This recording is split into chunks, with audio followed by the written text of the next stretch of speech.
Olá galera, tudo bem? Vocês estão aí no seu isolamento social, nesse período complexo. Eu resolvi postar alguns vídeos, né? Esse vai ser o primeiro, trabalhando nesse caso as revoltas que nós já abordamos, que valia a pena fazer um pequeno resumo. Bem, a primeira coisa que eu queria pontuar com vocês, acredito que vocês perceberam na leitura, no estudo de vocês aí sobre o assunto, é que as revoltas nativistas foram movimentos localizados, não tinham um caráter emancipatório, não queriam romper com o pacto colonial. Então, não podemos considerar essas revoltas nativistas, como algo ligado à emancipação, à crise do período colonial, beleza? Vou trabalhar com vocês então. Vamos começar pela aclamação do Amador Bueno, que foi uma revolta, beleza? Isso por quê? A região de São Vicente, região de pobre, beleza? Apesar da historiografia tradicional falar, né, o contrário, mas era uma região pobre, tanto que os bandeirantes dependiam da escravização dos índios. E nós temos que lembrar que após a União Ibérica, o governo português reafirmou, né, a proibição da escravização de índios.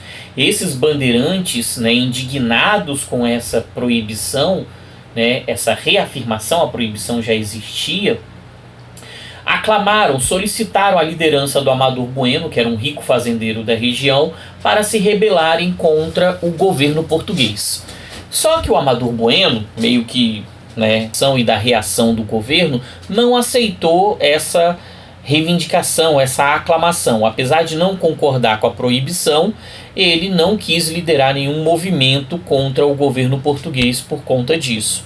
Então, né, ele desistiu, ele não quis ser aclamado e o movimento se dissipou, se desarticulou. Então a aclamação do Amador Bueno, como eu falei logo no início, né, foi uma revolta que não foi revolta. Beleza? Simples assim. O outro movimento que eu gostaria que vocês dessem uma observada foi a revolta de Beckman, lá no Maranhão. Uma região também pobre, né, que provocou um conflito entre latifundiários e jesuítas, os jesuítas tentando evitar a escravização do índio e os latifundiários tentando utilizar essa mão de obra por não ter condições de conseguirem escravos, né, africanos. Para piorar a situação, o governo português criou uma companhia de comércio do Maranhão para controlar a região. Essa companhia exportava o que havia de melhor e deixava no Maranhão só, né, itens não tão interessantes, produtos de qualidade muito inferior e muito caros, criando ainda mais uma indignação nessa população. E aí nós tivemos um movimento. Beleza? O movimento ele foi volta de Beckman, beleza? Eles expulsaram os jesuítas da região e acabaram com essa companhia, com esse monopólio dessa companhia, né, comercial do Maranhão, beleza? E criaram, interessante, chegou a durar quase um ano, né, esse governo da revolta de Beckman. Mas a coroa portuguesa conseguiu reverter a situação. Nós tivemos a punição máxima para dois destes, né? O Manuel Beckman e o Jorge Sampaio foram condenados à morte. Outros, à prisão perpétua e outras punições, ok?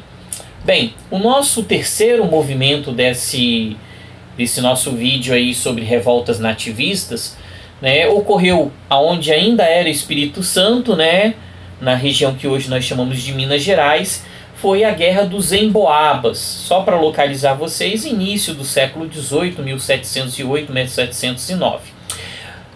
Os bandeirantes descobriram então o tão sonhado ouro do Espírito Santo. A exclusividade essa que a coroa portuguesa não deu.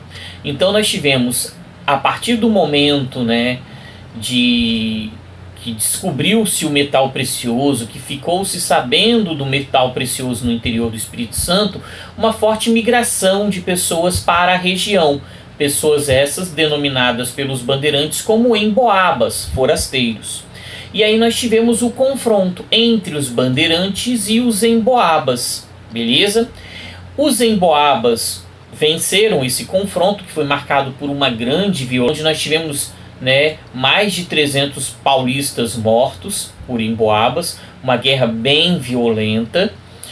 Os bandeirantes, após serem derrotados, continuaram migrando pelo interior em busca desse metal precioso, região de Goiás, região de Mato Grosso, e essa guerra também provocou, no caso, a criação da Intendência das Minas. O Espírito Santo perdeu uma parte do seu território, que deu origem à Intendência das Minas. Beleza? O Espírito Santo passou a ser conhecido a partir de então para evitar a chegada de invasores à região mineradora. O próximo movimento, né, o movimento dos mascates, ocorreu em Pernambuco. Beleza? Bem, mascates seriam comerciantes. E aí nós temos que lembrar que Pernambuco representa o ciclo do açúcar. E o que aconteceu? Após a expulsão dos holandeses, após a insurreição pernambucana, a região entrou em crise, né? O açúcar diminuiu muito o seu valor, o açúcar português, tudo isso prejudicou bastante a região. E aí os comerciantes começaram a ganhar destaque, comerciantes esses que ficavam em Recife. Os latifundiários, né, a aristocracia rural de Pernambuco ficava em Olinda. E aí começou uma disputa entre essas duas cidades, principalmente porque os comerciantes viviam ameaçando esses latifundiários de tomarem suas propriedades por conta das suas dívidas. Ok?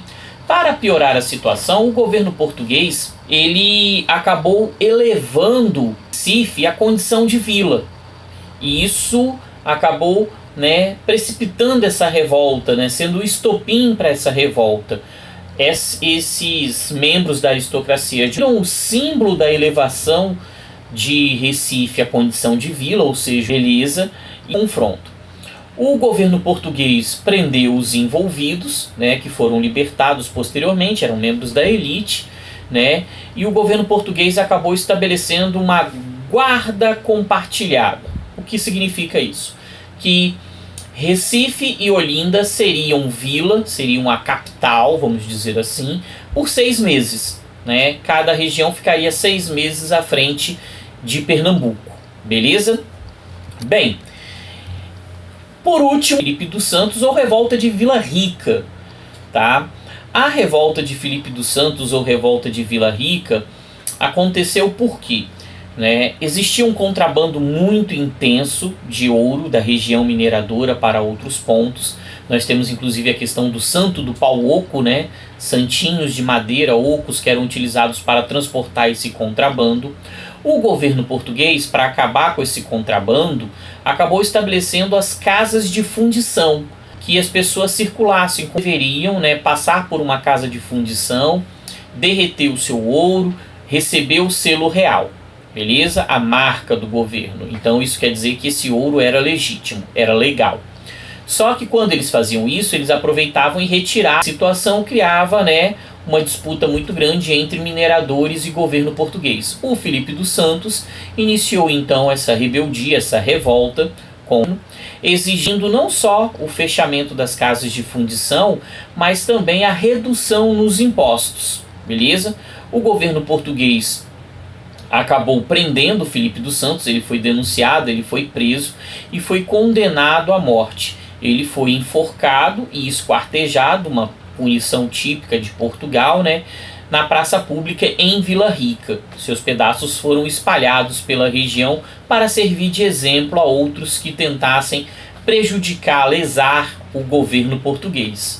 Resumir para vocês aí, né, as revoltas nativistas. Voltamos em breve falando de outros pontos da matéria de Brasil, do período colonial, né?